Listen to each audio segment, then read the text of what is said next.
Does it not bother you when you think back and then realize that Nigeria indeed started this economic and political emancipation journey with countries like Malaysia, Singapore, Indonesia, Taiwan, and South Korea in the 60s and early 70s? Now, let me just take the South Korea case as an example. When South Korea broke out from the Malaysia and became South Korea in 1965, 5 years after Nigeria gained our independence, South Korea had no natural resources. A small country of about 640 square kilometers, with about 2 million people, with only $400 as a per capita income. But the country was able to bring stability, growth, and prosperity to its 2 million people. So what happened to Nigeria? So these were countries that had similar per capita income growth rate, and of course underdeveloped political structures like Nigeria way back in the 60s and early 70s. Nigeria was even ranked ahead of these countries in the 80s in terms of economic growth potentials.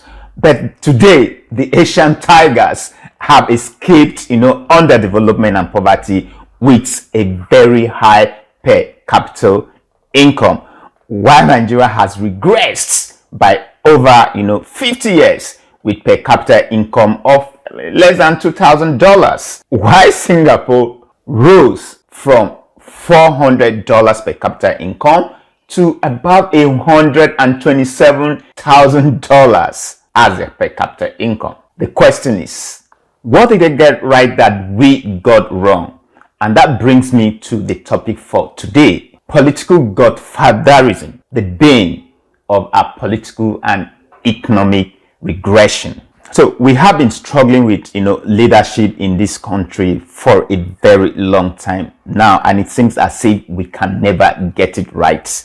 This topic was indeed giving birth to when I saw a sitting governor in Akwa Ibom State, Pastor Umar Eno, literally on all fours, in complete obeisance to his godfather and benefactor, the former governor Udom Emmanuel. That puts me in a very pensive mood as to the kind of leaders the Nigerian system churns out.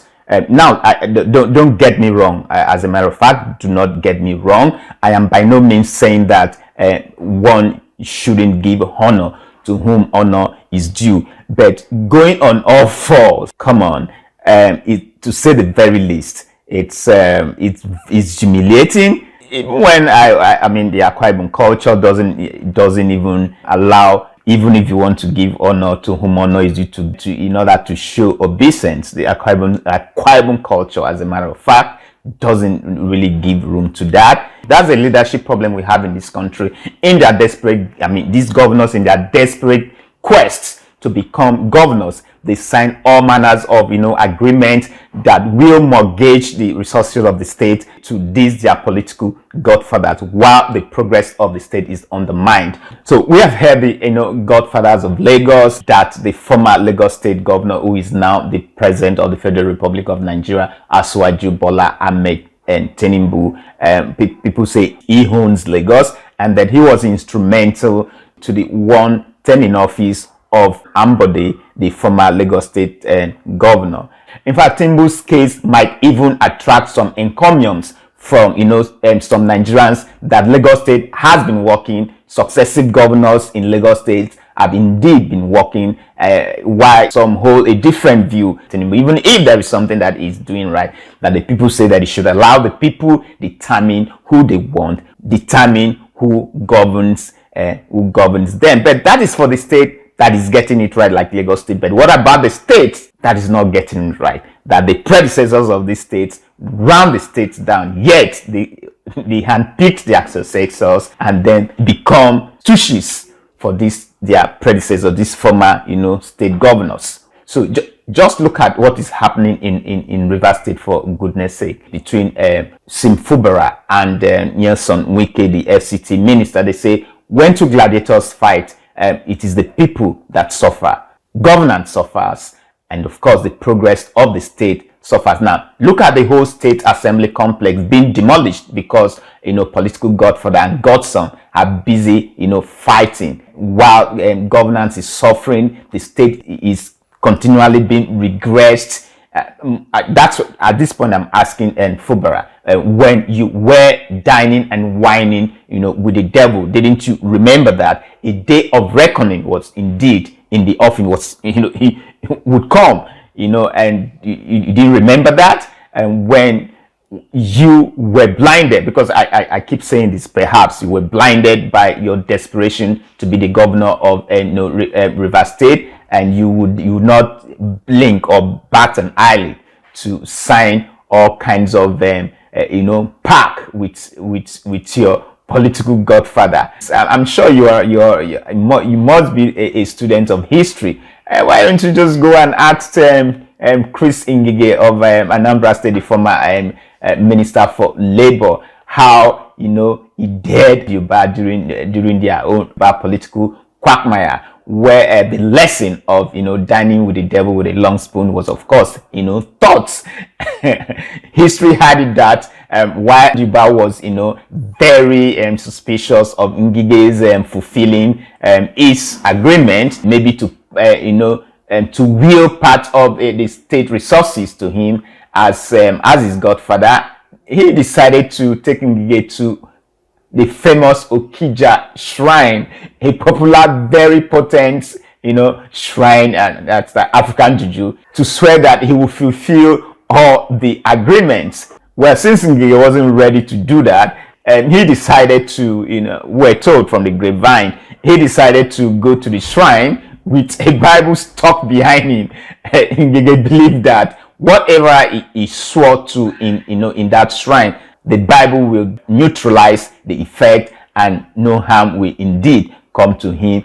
So that is how to, dine with the devil with a long spoon. So the same thing can also be said of the Senate President, Godswill Akpabio, and his political godson, Udom Emmanuel, the former governor of Akwa Ibom State. Or are we even also talking about the drama between Oshomole and then Obaseki? Or is it Obasanjo and Jonathan, how OBJ tried to micromanage Jonathan, and of course we all know how that story ended? Or is it about Rabiu Kwankwaso and Ganduje, where even Ganduje recently even said that if he had seen Kwankwaso in the villa, that he would have slapped him? You would have slapped your political godfather.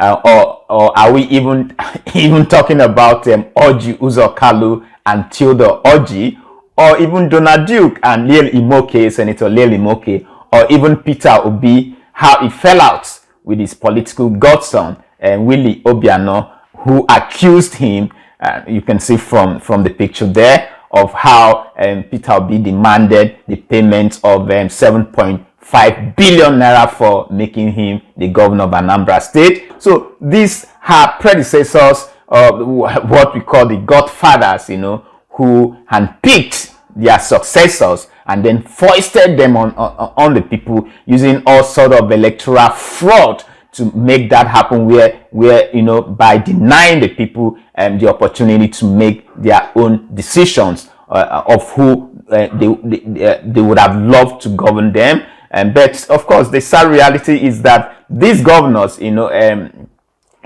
out to be colossal failures. Most of them turn out to, if not all, I can tell you maybe about 90% of them turn out to be colossal failures when they spend their time fighting their godfather. They say when two gladiators, political gladiators, fight, it is the grass here, the people are the ones suffering.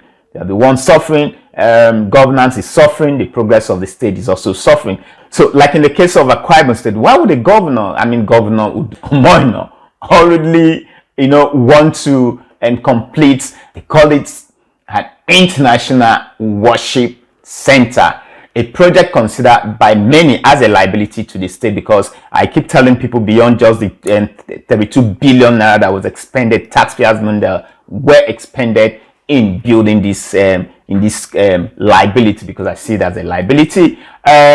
What about the enormous and cost of maintenance. It's not just, I mean, sometimes people just begin to look at how much have been put into, building this international worship center. What about the cost of maintenance? Do you know what that is going to cost? It's going to cost the states. So just imagine if such funds were invested in the productive sector of Akwa Ibom State. So I just keep asking that question. Generating the much needed jobs Akwa Ibomites would really need. So it is only the governor and of course his godfather who don't know why this project would be prioritized over other abandoned projects later around the state. I was a guest on a radio program. Take a listen.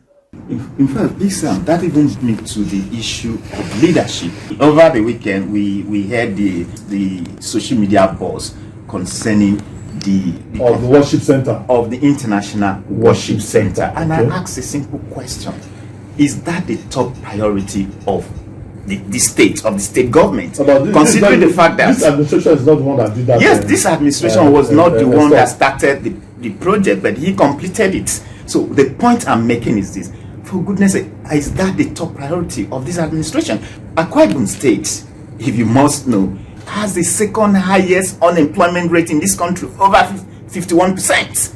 Your state, where your citizens are so poor, I'm even saying 51% unemployment rate. I've not even added underemployment.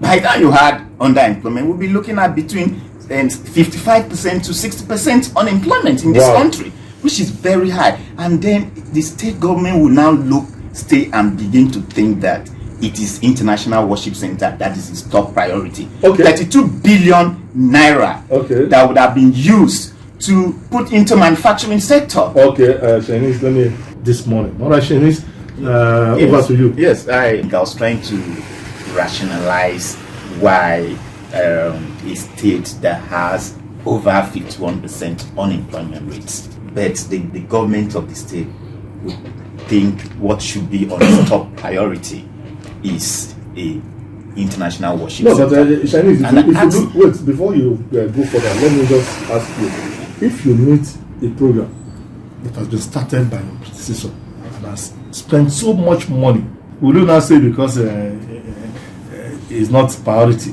I should just let it waste like that, or just finish it off so that at least you know that that particular one is off? Yes, but the question is, I'm sure that's not the only. He chose to complete that. I know there are a lot of projects that have not been completed, but I just feel that why would this one top your priority for completion? Considering they say when there's fire on the mountain, you have to run. Now there is fire on the mountain, the people are suffering. But we also know that governor is just about 7 months old. It's about 7 months old. How can you start judging somebody for just 7 months and he's just sitting? Only 7 months, it's not even up to 1 year. They say, a child that is going to be successful by the first step that child takes. You don't have to wait until the child is fleshly grown before you can say that the first step the child takes will give you signal of someone that is going to be highly progressive. Why are Akwa Ibomites complaining that why would they be giving international worship center for Christians?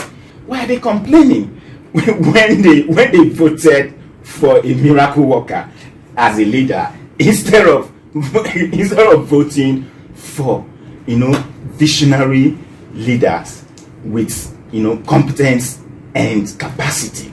They say what you see is what you get, and now they have gotten international worship center. So coming back to Wike and Fubara, many are even saying that concerning Wike and Fubara and why insecurity is widespread in FCT is probably due to lack of concentration on the job by Wike as FCT minister. And people are even saying out of 30 days in a month that Wike would spend about 25 days in Rivers State fighting to maintain party structure, fighting his godson, while Abuja is left in the hands of bandits, kidnappers and terrorists. So how can the country be wriggled free from this kind of situation, a situation of stagflation where we have very high, high inflation rate and low productivity, high unemployment, like in my said Akwa Ibom State, the unemployment rate is as high as 50%, where state capacity is very, very low. Service delivery is poor. Access to, electricity, is very limited. Education, very limited. And access to, healthcare is also very limited. So instead of leaders to focus on governance, on how to, bring prosperity to the people, they are busy, fighting how to maintain state structure and things that the electorate didn't really vote them for. And I keep saying it, if you want to become a governor of any state of your, you have to do that on your own merit, on your own popularity, based on your antecedents, what you have done, that people will begin to judge you with. And then if you can't, then don't aspire and start signing all kinds of demonic pacts that puts the people and the state in poverty, penury, and destitution. So if you can't win an election on your own merits, my brother, don't even bother to come out. So this is where I draw the curtain for today. Thank you for always finding time to watch my video. If you like the content of this video, please do give it a thumbs up. Strike on that notification bell so that you get to be notified whenever I have a content like this. Leave your comments down below and do not forget to subscribe to this channel. See you pretty soon. Peace, as always, out.